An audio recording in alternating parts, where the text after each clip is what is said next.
Praise the lord. ఈరోజు మన లేఖన భాగము యోహాను సువార్త 8వ అధ్యాయము 37వ వచనం. మీరు అబ్రహాం సంతానమని నాకు తెలియను, అయినను మీలో నా వాక్యమునకు చోట్లేదు కనుక నన్ను చంపవెదుకుచున్నారు. ఆమేన్. దేవునికి స్తోత్రం. హల్లెలూయా. మన ప్రభువును ప్రియరక్షకుడైనటువంటి యేసుక్రీస్తు ప్రశస్తమైనటువంటి నామంలో ఆయన హెచ్చవలసి ఉన్నది. హీ మస్ట్ ఇంక్రీజ్ అనేటువంటి కార్యక్రమ వీక్షకులైన మీ అందరికీ, ఆత్మీయ బంధువులైన మీ అందరికీ నా హృదయపు లోతులో నుంచి ప్రత్యేకమైన వందనాలు తెలియజేస్తున్నాను. May God bless you. Hallelujah. స్తోత్రం స్తోత్రం స్తోత్రం. ఇశ్రాయేలు చేయు స్తుతుల మీద ఆసీనుడైన దేవుడు. స్తోత్రం.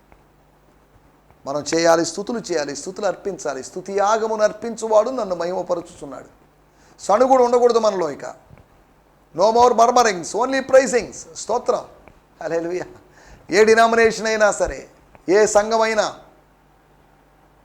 ఎవరైనా సరే మనం దేవుని స్తుతించే వాళ్ళుగా ఉండాలి కానీ, దేవుని ప్రైజ్ చేసేవాళ్ళుగా ఉండాలి కానీ, గొణుగుతూ సనుగుతూ గడిపేవాళ్ళుగా ఉండకూడదనే సంగతిని మీకు గుర్తు చేస్తూ, మీరందరూ ఆత్మీయ క్షేమంగా బలంగా ఉన్నారని నేను భావిస్తున్నాను.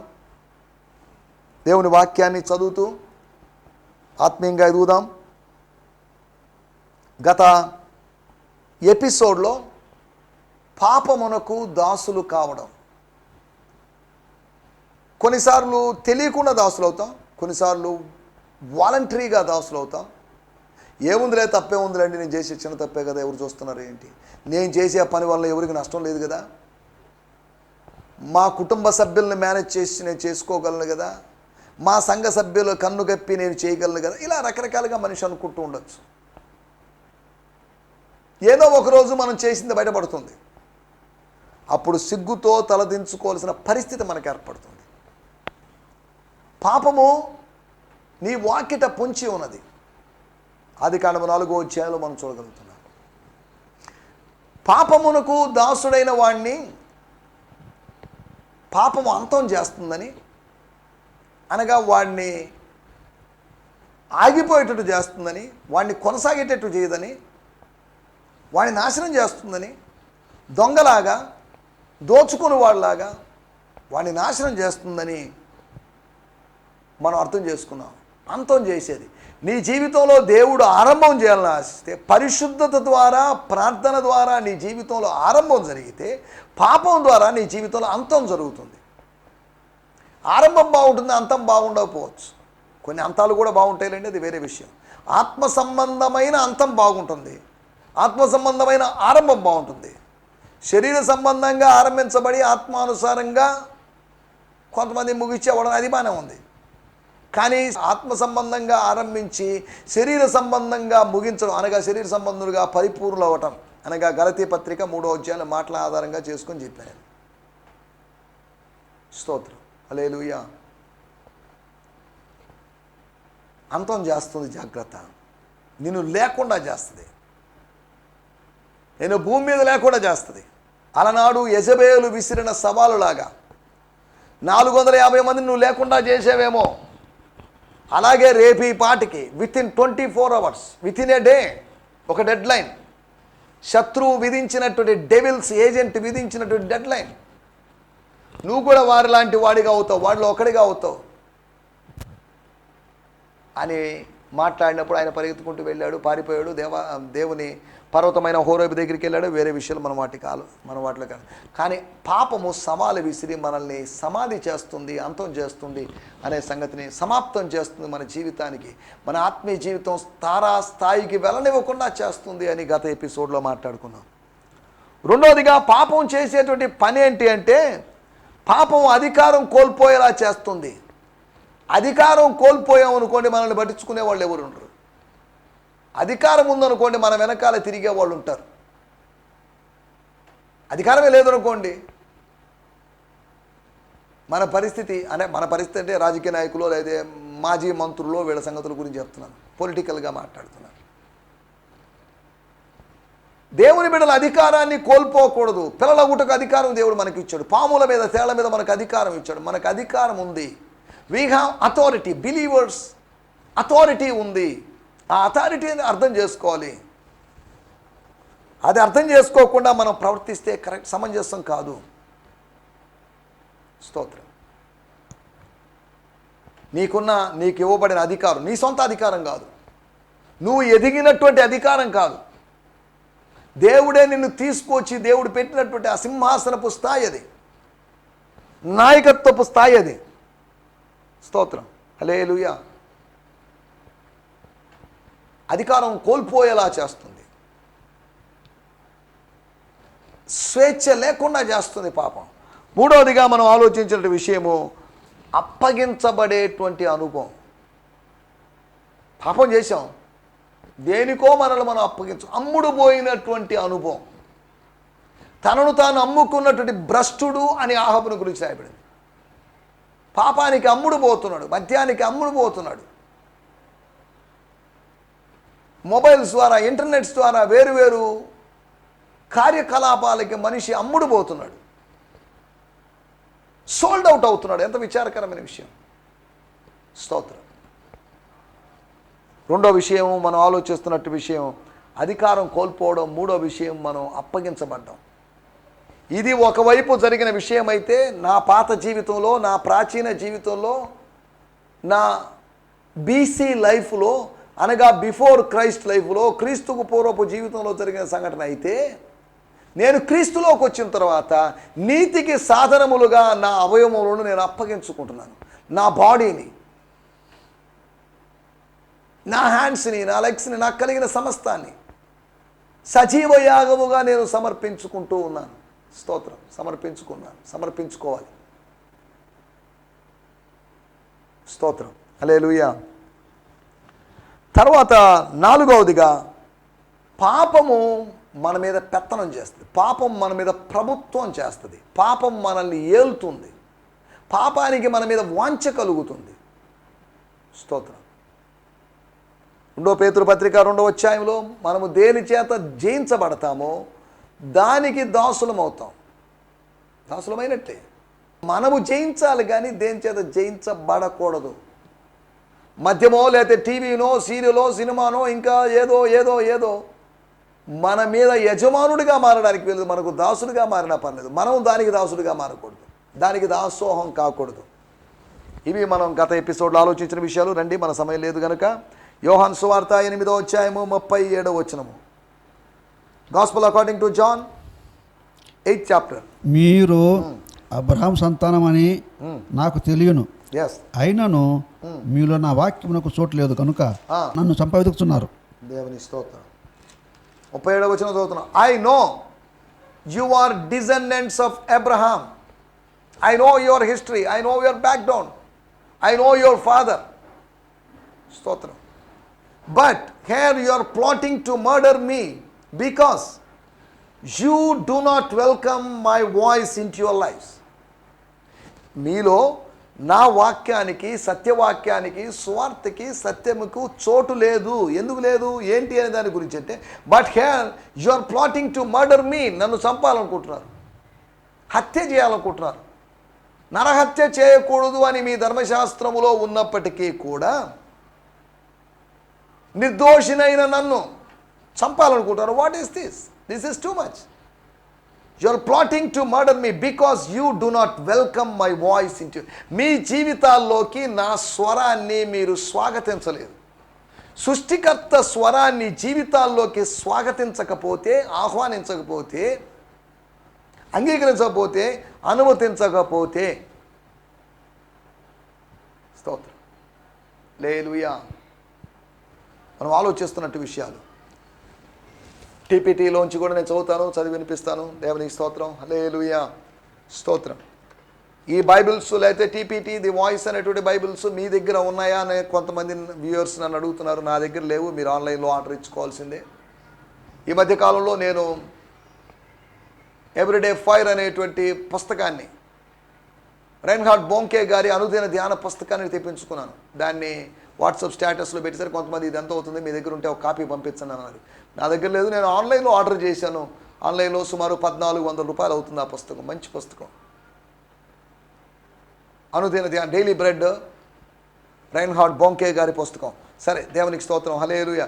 ఈ బుక్స్ మనం డిస్ట్రిబ్యూషన్లో లేము, సేల్స్లో లేము. అవి అక్కడెక్కడ దొరుకుతున్నప్పుడు మనం తీసుకొని చదువుకుంటున్నాం అంతవరకే. సరే, దేవునికి స్తోత్రం. యోహాను సువార్త 8వ అధ్యాయము 37వ వచనం చదువుతున్నాను.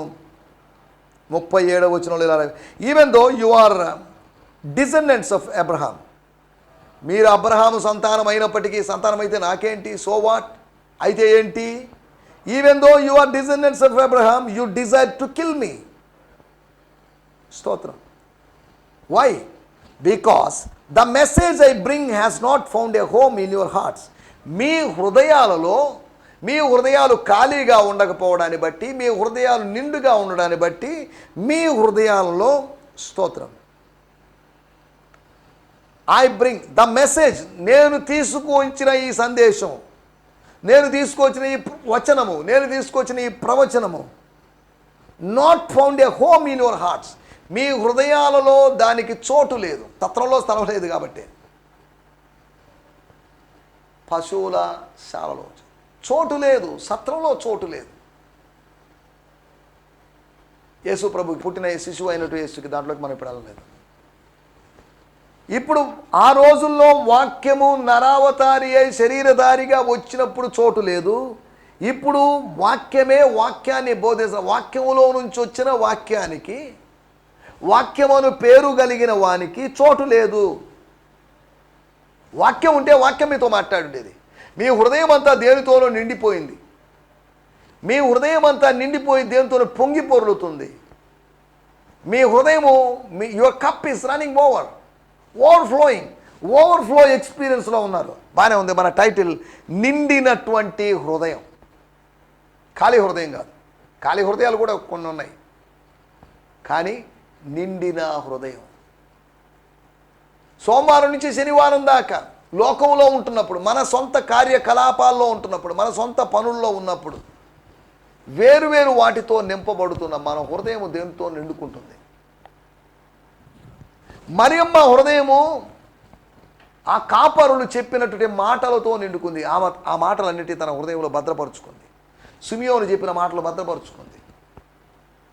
బహుశా జకరియా గారు, ఎలిజబెత్ గారు, వీళ్ళందరూ చెప్పుకున్న మాటలన్నీ తన హృదయంలో స్టోర్ చేసుకుంది. తన హృదయపు స్టోర్ రూమ్లో స్టోర్ చేసుకుంది. తన హృదయపు గదుల్లో నింపుకుంది. తన హృదయ ధనాగారాల్లో నింపుకుంది. స్తోత్రం. మన హృదయంలో ఏం నింపుకుంటున్నాం? నిండిన హృదయాలతో ఉన్నామా, ఖాళీ హృదయాలతో ఉన్నామా? నిండిన హృదయాల్లో మనం ఇంకా పెట్టలేము.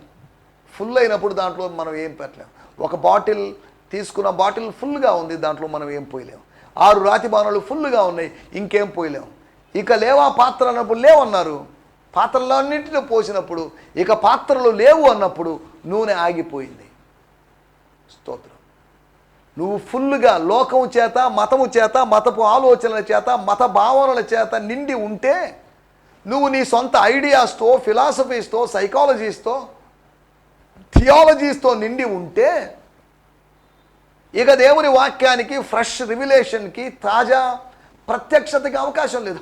నేను దీనే నమ్మానండి, నేను ఈ డాక్టర్నే నమ్మాను, నేను ఈ సిద్ధాంతం దీనిలోంచి మారనండి, చేయనండి అని అనుకున్నప్పుడు, దేవుడు నేను మార్చాలనుకుంటున్నాడు. కానీ నువ్వు ఇలా అనుకుంటున్నప్పుడు, స్తోత్రం, హల్లెలూయా,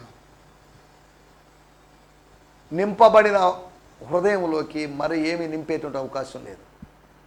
ఖాళీ అయిన హృదయం, వంపేసుకున్నటువంటి రిక్త హృదయములో ఏదైనా పెట్టొచ్చు, కానీ నిండిన హృదయంలో ఏం పెట్టలేము. అనగా యేసు ప్రభు చెప్తున్నాడు, యువర్ హార్ట్స్ వేర్ ఫుల్. మీ హృదయాలు, వాక్యానికి చోటు లేదు. మాకు వాక్యం తెలుసు, మా ధర్మశాస్త్రపు బోధకులు లేదా మా శాస్త్రులు, మా పరిచయులు బోధిస్తున్నారని మీరు అనుకుంటున్నారు. You are filled, you are satisfied. నింపబడ్డావు అంటే తృప్తిపరచబడ్డావు అని అర్థం. బాగా తిన్నావు అనుకో, బా దేవుని స్తోత్రం, ఈరోజు కర్రీస్ బాగున్నాయండి, ఎందుకంటే బాగా తినేసానండి అని అంటారు. If you are filled, you are satisfied. స్తోత్రం. యేసుప్రభు చెప్తున్నాడు, మరలా చదువుతున్నాను ఆ మాటని, 37వ వచనం, మీరు అబ్రహాము సంతానం అని నాకు తెలియను. కానీ అబ్రహాము సంతానములాగా ప్రవర్తించడం లేదు. అబ్రహాము కన్నా భిన్నంగా ప్రవర్తిస్తున్నారు. ఎలా ఉందంటే పరిస్థితి, ఆయనను, మీలో నా వాక్యమునకు చోటు లేదు, నా వాక్యానికి చోటు ఇవ్వండి. దేవుని వాక్యానికి చోటివ్వండి, దేవుని స్వరానికి చోటివ్వండి, దేవుని సందేశానికి చోటివ్వండి. Give room to the word of God. మనుషుల మాటలకు కాదు, మనుషుల యొక్క వేదాంతాలు సిద్ధాంతాలకు కాదు, దేవుని వాక్యాన్ని, దేవుని వాక్యం మీలో ఉండాలి. కొలసీ పత్రిక 3వ అధ్యాయంలో రాయబడింది, క్రీస్తు వాక్యము మీ హృదయములో సమృద్ధిగా నివసింపనీయుడి. Let the word of Christ dwell in your hearts abundantly. స్తోత్రం. Or richly. క్రీస్తు వాక్యము మీ హృదయంలో. స్తోత్రం. 119వ కీర్తనలో కీర్తనాకారుడు అంటాడు, నా హృదయంలో నేను పాపం చేయకుండా నీ వాక్యం ఉంచుకున్నాను. వాక్యం ఉంచుకుంటే వాక్యం మాట్లాడుతుంటుంది, వాక్యం గద్దిస్తుంటుంది, వాక్యం మనస్సాక్షి ద్వారా పనిచేస్తుంది. స్తోత్రం. అప్పుడు మనము జయవీరులుగాను, పాపానికి దాసులుగా కాదు, పాపానికి యజమానులుగా మనం ఉంటాం. దేవుని స్తోత్రం. హల్లెలూయా. 4 విషయాలు మీకు జ్ఞాపకం చేస్తాను. వాళ్ళ హృదయాలు దేంతో నిండి ఉన్నాయి? దేవుని ఆత్మచేత నింపబడాలి. మన హృదయం దేవుని హృదయముతో, మన ఆత్మ దేవుని ఆత్మతో, మన మనసు దేవుని మనసుతో నిండబడి ఉండాలి. కానీ ఇక్కడ పరిస్థితి మాత్రం వేరుగా ఉంది. 4 విషయాలు మీకు త్వరగా జ్ఞాపకం చేయబోతున్నాను. స్తోత్రం. హల్లెలూయా. 1 యోహాను సువార్త 8వ అధ్యాయము 21వ వచనం. మరి ఒకప్పుడు ఆయన, నేను వెళ్ళిపోతున్నాను, మీరు నన్ను వెతుకుదురు గాని మీ పాపములోనే ఉండి చనిపోతురు. నేను వెళ్ళు చోటుకి మీరు రాలేరని వారితో చెప్పాను. స్తోత్రం. మీరు మీ పాపంలోనే ఉంటారు. ఏ పాపం? అవిశ్వాసము అనే పాపం. 24వ వచనం అదే చెప్తాను, మీరు మీ పాపంలోనే ఉండి మీరు చనిపోదురని మీతో చెప్తాను. నేను ఆయనని విశ్వసించకపోవడం, యేసు క్రీస్తని, యేసు మెస్సియానని, యేసు అభిషక్తుడని, యేసు పంపబడిన వాడిని, ఈ యెషూవా అనేటువంటి ఆయన మెస్సియా అని, ఈ రక్షకుడు అనబడిన వాడు అభిషక్తుడని విశ్వసించని పాపం. అవిశ్వాసం పాపం. విశ్వాసం మూలము కానిదేదో అది పాపం. స్తోత్రం. అవిశ్వాసం పెద్ద పాపం. ఎంతసేపటికి సినిమాలు సీరియల్ గురించి పెద్ద పాపాలుగా చెప్తున్నాం. అవిశ్వాసం అనేది పాపం. అవిశ్వాసం సాతాన్ని గనపరుస్తుంది, విశ్వాసము దేవుణ్ణి గనపరుస్తుంది. స్తోత్రం. ఈ రోజుల్లో మనుషుల వైపు చూస్తూ, కొండల వైపు చూస్తూ, వాళ్ళ వైపు వీళ్ళ వైపు చూస్తూ, విదేశాల వైపు చూస్తూ మనం పాపం చేస్తున్నాం. స్తోత్రం. దాసుని కన్నులు యజమానుని తట్టు మాత్రమే చూడాలి. నాకు ఒకే ఒక యజమానుడు, నాకు 2 యజమానులు లేరు. ఆ యజమానుడి వైపే నేను చూస్తాను. నన్ను పిలిచిన వాడు నా యజమానుడు, ఆయన వైపే చూస్తాను. మరొక వైపు చూశాను అనుకో నేను పాపం చేసినట్టు, మరొక వైపు చూసినట్టు నేను పాపం చేసినట్టు. గాడిదకో గుర్రానికో గంతలు కట్టినట్టుగా నా చూపు అలా ఉండాలి. అటు ఇటు దిక్కులు చూడడానికి వీల్లేదు, మనుషుల వైపు చూడడానికి వీల్లేదు. నా దృష్టి ప్రభు వైపే ఉండాలి. పేతురులాగా నేను ప్రకృతి వైపో లేదా చెలరేగుతున్న సముద్ర కెరటాల వైపు చూస్తున్నప్పుడు నేను మునిగిపోతాను. ఈ రోజులో మునిగిపోతారు మనిషి. కాలు జారు చోటనే అభివృద్ధి చెందబడిన వాళ్ళు అనబడిన వాళ్ళు ఉన్నారు అని దేవుని వాక్యం 73వ కీర్తనలో ఉంది. స్తోత్రం. ఎవరి వైపు చూస్తున్నాం మనం? దేవుని స్తోత్రం. మొట్టమొదటి విషయము, వాళ్ళు అపరాధంతో నిండిన హృదయంతో ఉన్నారు. అపరాధ భావం కాదు, అపరాధంతో. ఆ హృదయం అంతా పాపమే.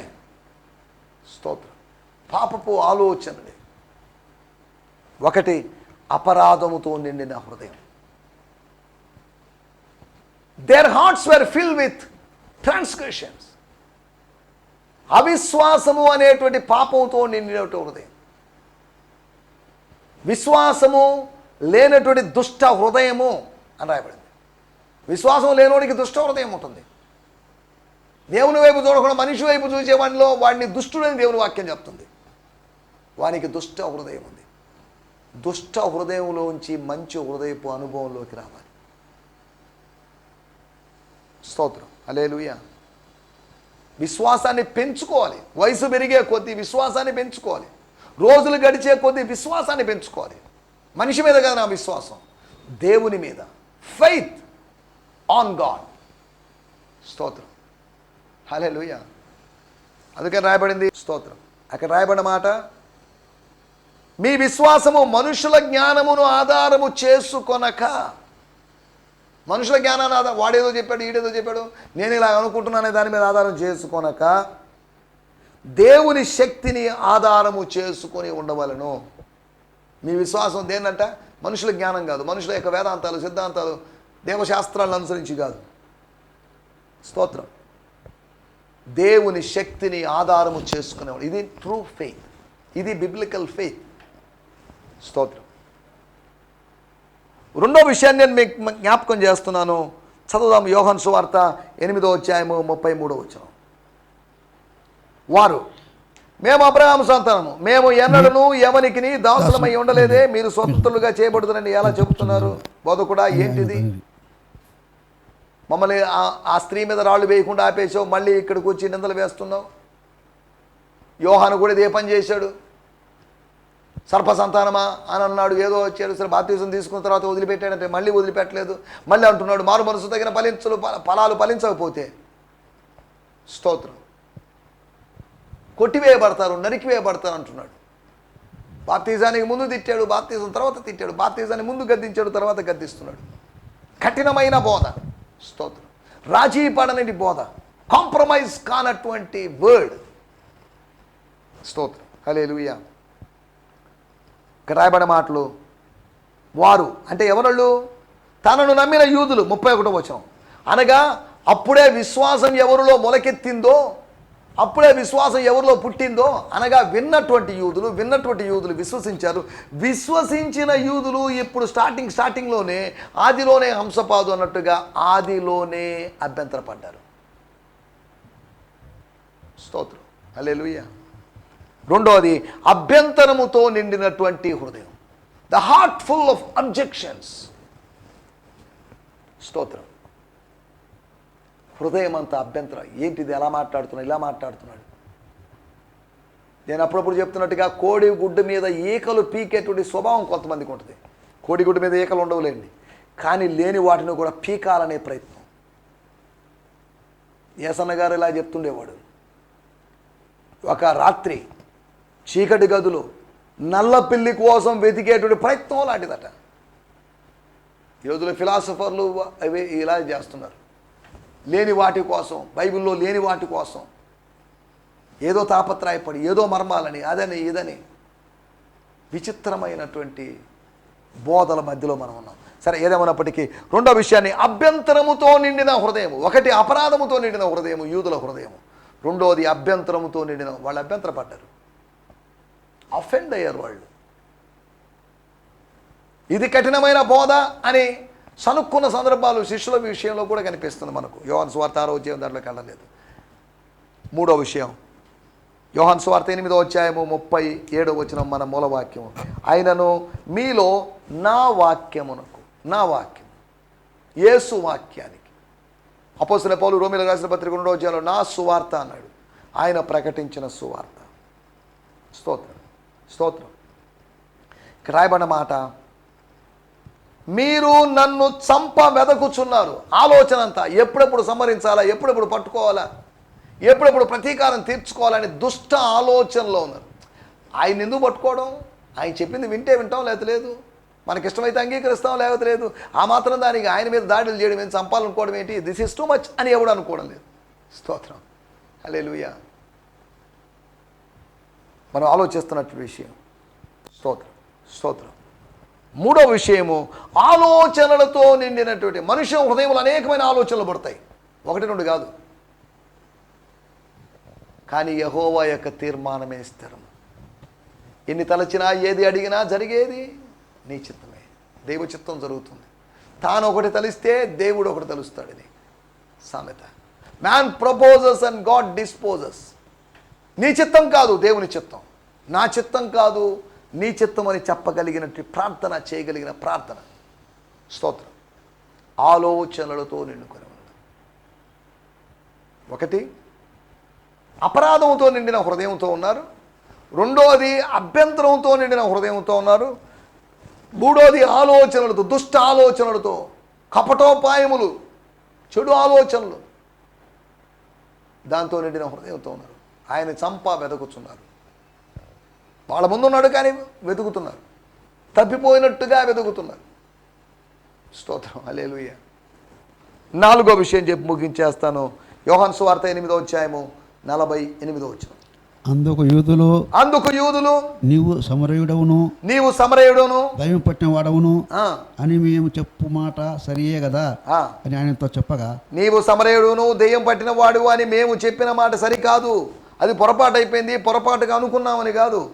అందుకు యూదులు అనగా ఎందుకు యూదులు? 47వ వచనం, దేవుని సంబంధి అయిన వాడు దేవుని మాటలు వినును, మీరు దేవుని సంబంధులు కారు గనుక మీరు వినరని చెప్పాను. దానికి సమరయుడని దెయ్యం పట్టిన వాడు అన్నానికి సంబంధం ఏంటి? అతిగా ఆలోచించి ఏవేవో పిచ్చి ఆలోచనలు చేస్తున్నారు. 48వ వచనాన్ని నేను చదువుతున్నాను. స్తోత్రం స్తోత్రం స్తోత్రం. We were right when we called you a demon possessed Samaritan. దెయ్యం పట్టినటువంటి సమరయుడు అని పిలవడంలో తప్పేం లేదు, అది తప్పు అనుకున్నాం మేము, కానీ తప్పు కాదు అని సమర్థించుకుంటున్నారు. యేసు మీద వేసిన నిందను సమర్థించుకుంటున్నారు. వాళ్ళు అపార్థం చేసుకున్నారు. ఆయన యూదుడులాగా మాట్లాడలేదు, ఆయన సమరయుడిలాగా మాట్లాడలేదు. ఆయన దెయ్యం పట్టినవాడు కాదు, దెయ్యములు వెళ్ళగొట్టేవాడు కానీ దెయ్యం పట్టినవాడు కాదు. దెయ్యం పట్టిన వాళ్ళను వెళ్ళగొట్టినవాడే కానీ దెయ్యం పట్టినవాడు కాదు. 4వది అపార్థంతో నిండినట్టు హృదయం. నా మాటలు ముగించేస్తున్నాను ఇక్కడ. వాళ్ళ హృదయము 4 విషయాలతో నిండి ఉంది.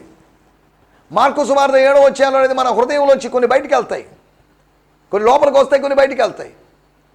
మనుషుల హృదయంలో కొన్ని నివసిస్తాయి. వాటిలో కొన్ని దుష్టక్రియల గురించి అక్కడ రాయబడింది, మనం ఇప్పుడు వాటిలోకి వెళ్ళలేదు. యూదుల యొక్క హృదయము దేవుని వాక్యానికి చోటు ఇవ్వకుండా వాళ్ళ హృదయం నిండి ఉంది. వేటితో? 4 విషయాలతో నిండింది. 4 చాలా విషయాలతో నిండింది. మనం సమయాన్ని బట్టి లేకపోతే ఈ అధ్యాయాన్ని ఆధారంగా చేసుకుని 4 విషయాలు ఆలోచించాం. 1 అపరాధంతో నిండిన హృదయం, 2వది అభ్యంతరంతో నిండిన హృదయం, 3వది ఆలోచనలతో నిండిన హృదయం, 4వదిగా అపార్థంతో నిండిన హృదయం వాళ్ళది. నీ హృదయం ఎలా ఉంది? ఇట్టి హృదయం అయితే ఖాళీ చేసుకో, వంపేసుకో, ఉన్నవన్నీ పారేసుకో, వాటిని చెత్తబుట్లో వేసేసి ఖాళీ హృదయంగా, ఖాళీ పాత్రగా నిన్ను మార్చుకొని ఆ పాత్ర ప్రభు యొక్క తలంపులతో నింపబడాలని కోరుకో. దేవునికి స్తోత్రం. హల్లెలూయా. నా మాటలు నేను ఇక్కడ ముగిస్తున్నాను. ప్రభు చిత్తమైతే రేపు ఉదయకాలం ఇదే సమయంలో ఇదే ఛానల్గా శాంతి టీవీ ఛానల్లో 51 ఛానల్ నంబర్ 51లో కలుసుకుందాం. అప్పటి వరకు దేవుని కృప మనందరికీ తోడై ఉండునుగాక. హల్లెలూయా. స్తోత్రం స్తోత్రం. అందరికీ వందనాలు. ఈ సందేశము మీకు ఆశీర్వాదకరంగా ఉందని నమ్ముచున్నాము. ప్రార్థనా అవసరతల కొరకు మమ్మల్ని సంప్రదించవలసిన మా చిరునామా గిద్యోన్ మిషన్ చర్చ్, 6వ వీధి, శాంతినగర్, నెల్లూరు 4, ఆంధ్రప్రదేశ్. పిన్ 524004. మా ఫోన్ నంబర్లు 7036443613 మరి ఒక నంబర్ 9392293010. మా ఈమెయిల్ ఐడి gfihmi2015@gmail.com. దేవుడు మిమ్మును ఆశీర్వదించునుగాక. ఆమేన్.